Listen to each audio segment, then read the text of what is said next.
सत्याचा आवाज, खोट्याला चोप देणार. आपण पाहत आहात जनशक्ती लाईव्ह न्यूज. निर्भीड बातम्या, निडर पत्रकारिता.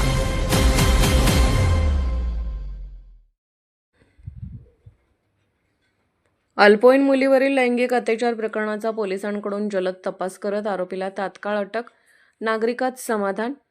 अल्पवयीन मुलीवरील लैंगिक अत्याचाराच्या गंभीर प्रकरणाचा महात्मा गांधी चौक पोलीस ठाणे मिरज येथील पोलिसांनी अतिशय जलद आणि प्रभावी तपास करत आरोपीला तात्काळ अटक करून केवळ 48 तासात गुन्ह्याचा उलगडा केला असून अवघ्या 6 दिवसात न्यायालयात दोषारोपपत्र दाखल करण्याची उल्लेखनीय कामगिरी बजावली. या धडाकेबाज कारवाईमुळे नागरिकांमध्ये समाधान व्यक्त होत असून पोलीस दलाच्या कार्यक्षमतेचे सर्व स्तरातून कौतुक होत आहे.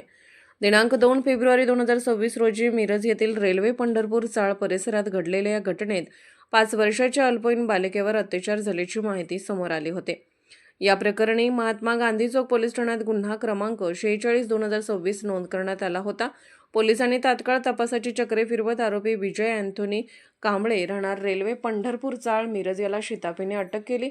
या गुन्ह्याचा तपास माननीय श्री संदीप घुके, पोलीस अधीक्षक सांगली, माननीय श्रीमती कल्पना बारवकर, अप्पर पोलीस अधीक्षक सांगली, माननीय श्री प्रवीण गिल्डा, उपविभागीय पोलीस अधिकारी मिरज विभाग यांच्या मार्गदर्शनाखाली पार पडला.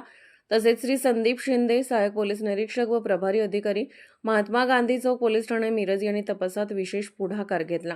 तपास पथकात पोलीस उपनिरीक्षक Rajendra Kalgutkar, police head constable Abhijit Patil, Shankar Gaikwad, police constable Amol Patil, Seema Yadav, Priyanka Jadhav तसेच पोलीस उपनिरीक्षक सपना अडसूळ, मिरज शहर पोलीस ठाणे यांनी महत्त्वाची भूमिका बजावत आरोपी विरोधात ठोस पुरावे गोळा केले.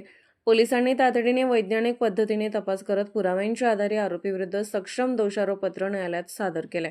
या संपूर्ण कारवाईमुळे समाजात कायद्याबद्दल विश्वास अधिक दृढ झाला असून अशा प्रकारच्या गुन्ह्याविरुद्ध पोलीस प्रशासन अत्यंत संवेदनशील आणि कटिबद्ध असल्याचे पुन्हा अधोरेखित झाले आहे. आरोपीविरुद्ध कठोर कारवाई झाल्याने नागरिकांनी समाधान व्यक्त करत तपासात सहभागी सर्व अधिकारी व कर्मचाऱ्यांचे मनापासून कौतुक केले आहे. जनशक्ती लाईव्ह न्यूज चॅनलला लाईक करा, शेअर करा आणि सबस्क्राईब करा.